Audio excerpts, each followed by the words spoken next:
Madame Kadinsky. Madame Kadinsky. Monsieur Giovanni. J'ai rendez-vous à 10h, je suis Natacha Kadinsky. Je viens de vous appeler 2 fois, vous m'avez pas entendu? Venez. Ah. Oui.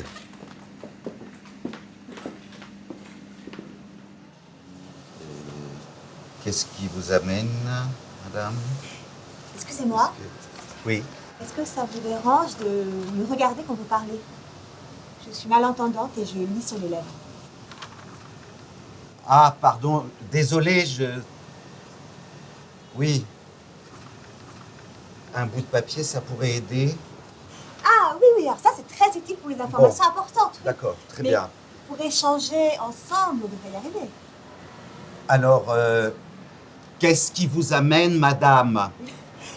Excusez-moi, mais ça va pas être possible comme ça parce que si je veux lire sur les lèvres, il faut juste articuler normalement. Parce que si c'est exagéré, je peux pas reconnaître le mouvement. Comment est-ce que je peux vous aider? Alors, ça fait plusieurs semaines qu'une fuite chez mon voisin du dessus provoque chez moi un énorme dégât des eaux. Tout le mur est gondolé. Vous avez fait un constat d'assurance avec... Oui, bien sûr. D'accord, et donc? Et donc quoi? Après le constat, un plombier a dû intervenir. Quel constat? Vous avez envoyé un constat ou vous n'avez pas envoyé de constat? Excusez-moi, si je comprends bien, vous me parlez d'un constat. Oui. Je ne suis pas sûre de bien comprendre en quoi ça consiste. Ah, Voilà. merci, c'est beaucoup. Oui, pardon.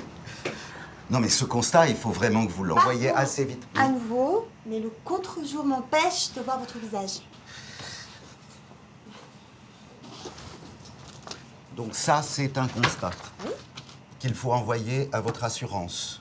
Vous avez vu avec votre voisin, il est conscient de l'étendue des dégâts? Oui, oui. Alors là, oui, mon voisin, je suis allée toquer à sa porte, j'étais très, très, très en colère. Oui. Il n'ouvre même pas entièrement. Il marmonne. Je comprends rien à ce qu'il dit. Il ne veut pas dialoguer, d'accord. Ce qu'on peut faire, c'est envoyer une lettre recommandée. Ça s'appelle une mise en demeure. Le constat, il faut l'envoyer à l'assureur et la mise en demeure pour le voisin. La mais oui. Mise en demeure. Oui, mais moi j'ai déjà préparé un courrier. Regardez. C'est parfait, ça. C'est très bien. Il faudrait l'envoyer dès aujourd'hui, ça. J'envoie le constat à l'assurance. Oui. Et j'envoie aujourd'hui la lettre recommandée à mon voisin. Voilà, c'est très bien. Bon. Le vendredi 19, ce sera ma collègue qui vous recevra, parce que je ne serai pas là. Alors, à vendredi 19. Le vendredi 19, ce sera ma collègue qui vous recevra, parce que je ne serai pas là. D'accord. Mais vous inquiétez pas, elle est comme moi, très à l'écoute. Oui. Merci. Bon, merci. Au revoir. Au revoir. Au revoir. Bonjour.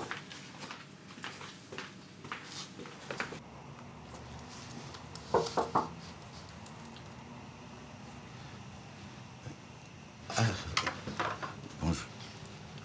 Vous êtes en avance, mais pas l'interprète? Asseyez-vous, alors, comme vous êtes là. Asseyez-vous. Donc, vous nous avez écrit par mail que vous aviez un litige au travail, c'est bien ça? Oui.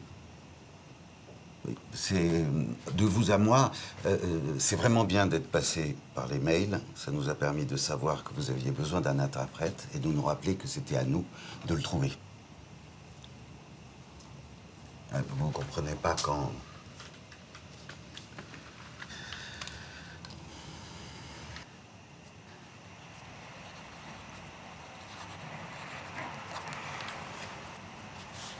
Je ne... Bonjour. Bonjour, madame. Je suis l'interprète. Oui, prenez place. Si vous me permettez, je vais m'installer à côté de vous de façon à ce que monsieur puisse nous voir tous les deux. Ah oui, oui, oui, bien sûr. Attendez. Merci.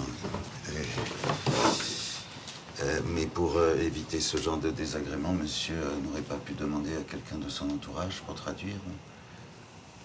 Si vous voulez me parler, il faut que vous me regardiez parce que sinon j'ai l'impression que vous discutez avec l'interprète. Pardon. Et puis sur des sujets qui concernent ma vie privée, j'ai pas très envie de faire appel à mon entourage. Oui, oui, c'est vrai. Mais bon, on aurait pu se débrouiller par écrit. Oui, mais je préfère vraiment avoir une communication plus fluide. Et puis le langage des signes, c'est vraiment très beau. C'est une langue, on ne dit pas langage. Moi, sans interprète, je n'arriverais pas du tout à vous comprendre. Et vous, vous ne comprendriez rien non plus à mes signes. Donc en fait, on est dans une situation de handicap partagé. De handicap partagé, oui. Mais oui, j'ai autant besoin de l'interprète que vous. Bon, Je vous explique la raison de ma venue. ben là, je vous écoute. Donc, je travaille dans une société d'édition et je suis infographiste. Et lors des réunions, mon patron refuse justement de faire venir un interprète. Bon, j'ai signifié à plusieurs reprises à mon patron son obligation de faire venir un interprète. En fait, il veut rien savoir. D'accord. Mais ce qu'on va faire, on va faire une mise en demeure, oui. Non, on va pas passer par un référé, on va pas demander un référé parce que... Excusez-moi, Oui. je ne sais pas s'il existe un signe pour référer. Peut-être que vous Il n'y pouvez a pas expliquer de ce que langue ça des veut signes dire. pour référer. Ben, oui, il existe des signes juridiques, mais en fait, la connaissance des procédures n'est pas très répandue. Donc, je pense que c'est pareil pour les entendants. Oui, c'est pas faux. Donc, bon, un référé, c'est une procédure d'urgence pour demander à la justice d'appliquer vos droits. Mais on va pas prendre ce chemin-là. Parce qu'avant de faire appel à la justice, on cherche une solution amiable.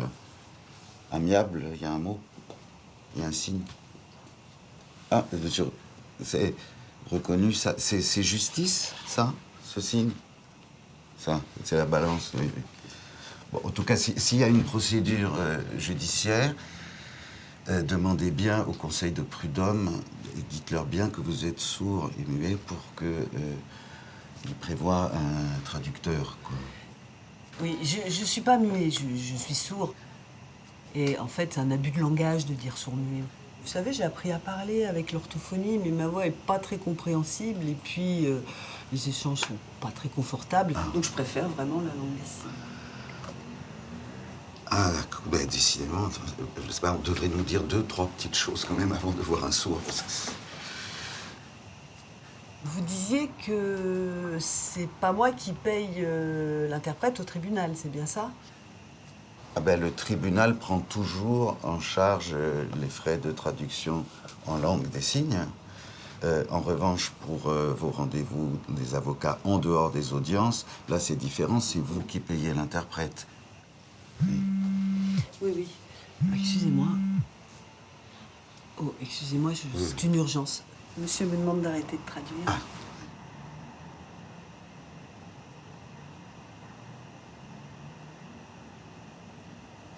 Bon, je suis désolée, c'est mon frère qui est en panique. En fait, on a une fuite d'eau dans la salle de bain, c'est pas la première fois, et c'est ma voisine qui va vraiment être furieuse. Hein. Bah, bon, alors, ça vous va la mise en demeure? Vous faites une lettre. Est-ce que vous voulez commencer à la rédiger ou on la rédige ensemble?